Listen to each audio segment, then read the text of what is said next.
Alright guys, so today on top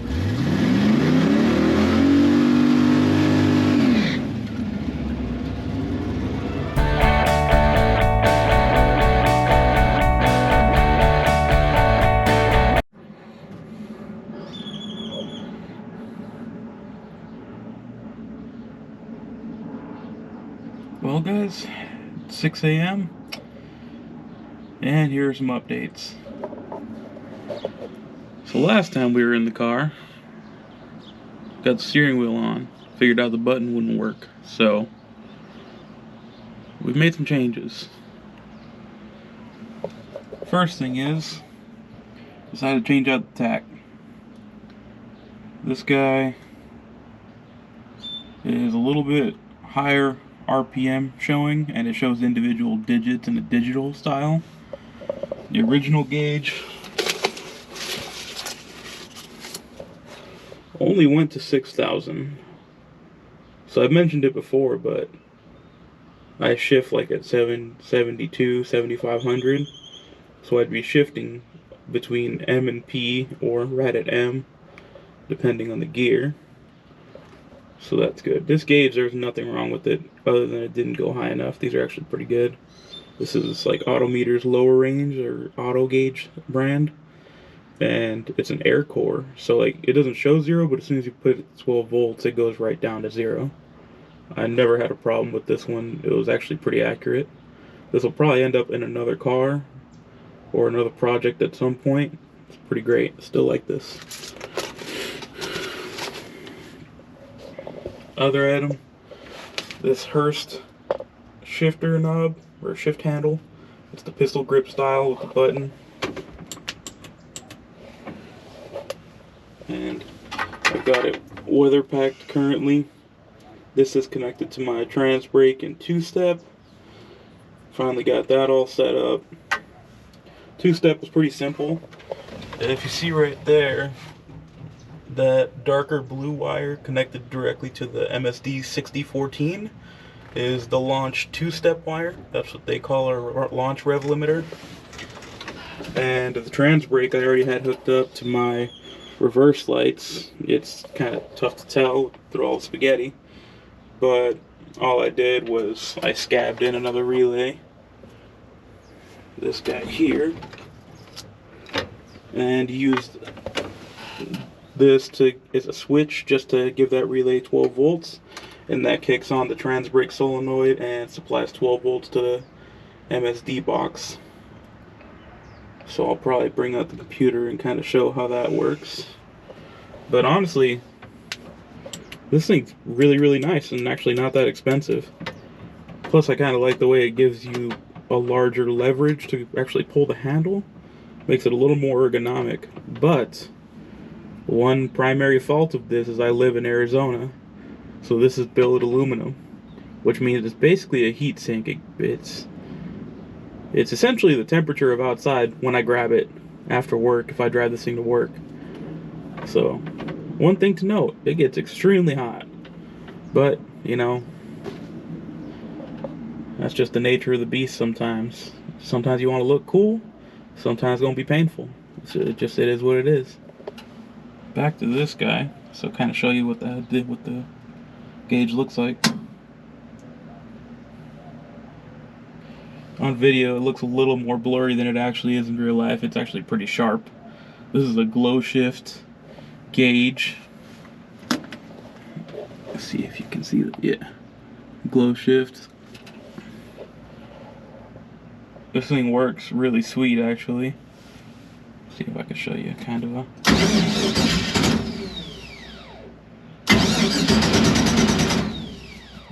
Yeah, it won't show until I start it.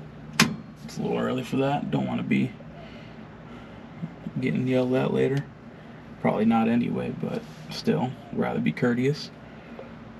But yeah, works really good. Has a shift light built into it. You can kind of see the LEDs built into the actual face of the tachometer itself. So once I set it to 7200, but my rev limiter set at 75. When I tested it, I set it at 2000. And I saw that it would go up to like 2150. So I figured I'd err on the low side for the shift light. That way if I'm slow on the shift, I don't hit the rev limiter. I give myself enough time. So that's sort of what I'm thinking. I've never really messed with setting up shift lights and having a rev limiter. I just sort of, well, as you saw in my 12-second video, I never really revved it out all the way until like the very last pass. So that'll come in handy to really get me more consistent on the racetrack. Unless I see that light, don't let off the, or don't shift to the next gear, essentially. Transbrake, pretty sweet.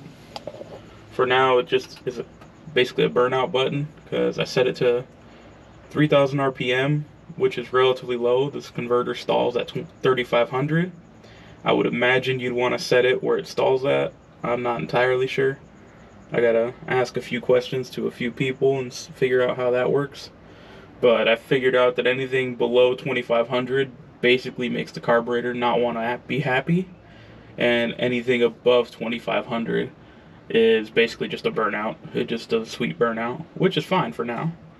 It has the little tires, and it's not necessarily meant to be hooking at the moment, but it would have been nice had it done it. So give me a second and I'll go grab the laptop and sort of show you how that works, getting it set up in the MSD software.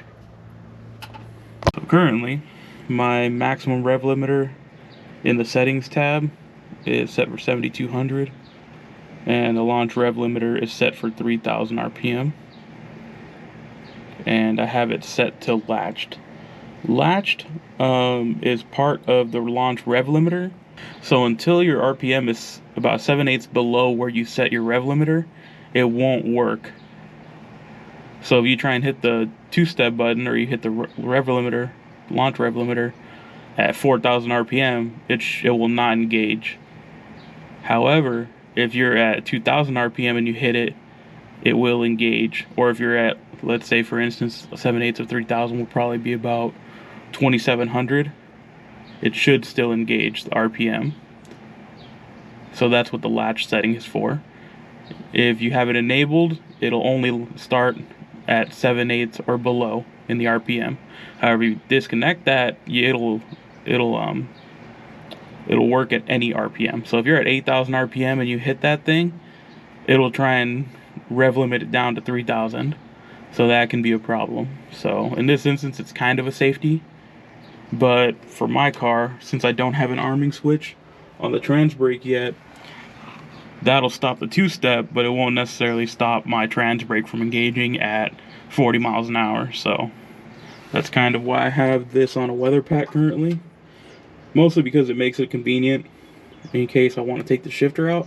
But also, unless I'm messing with the actual two-step, this is unplugged.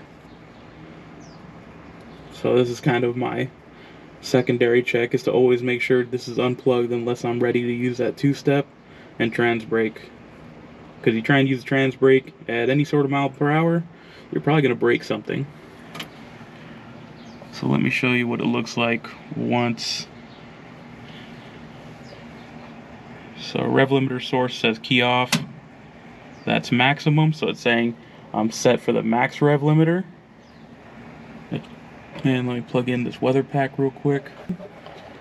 So as soon as I hit the button, you should hear the transbrake solenoid, as well as see the rev limiter source change.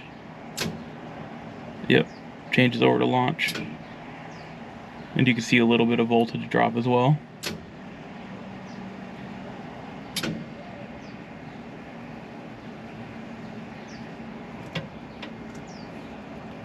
So it is pretty much that simple. Just try not to do your wiring like that. So in case you are wondering, it is a huge transbrake solenoid, and I've asked a few times about sort of how to set it up and what the parameters are for amperage relay on the relay, and sort of how you want the wiring done.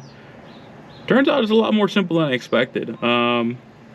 I'm just using a basic 30 amp relay at the moment, and I just put a 30 amp fuse in it because it's connecting two circuits. Technically it's the 12 volt supply. So sort of continuing where I left off, where the video kind of cut off on me, is the transbrake switch is set up to turn on also the backup lights, reverse lights, because on this particular transbrake solenoid, I think most of them for turbo 350s, you have to have the transbrake engaged in order to actually use reverse, because transbrake locks in first and reverse, and I think in this instance it just is connected to the reverse as well.